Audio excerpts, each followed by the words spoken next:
দুই শ্রেণীর মানুষ জাহান্নামী, লাম আরাহুমা, যাদেরকে আমি দেখি নাই।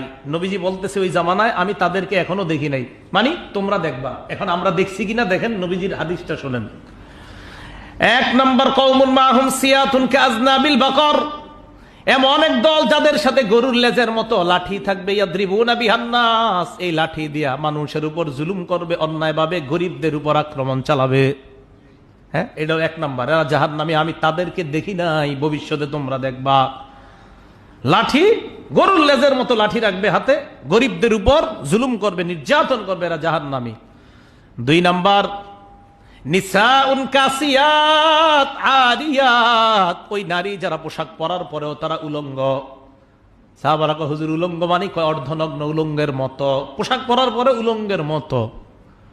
মা বোনদেরকে বুঝান, আল্লাহর রাস্তায় এই জাতীয় পোশাক পরবেন না, জাহান্নামী হয়েন না।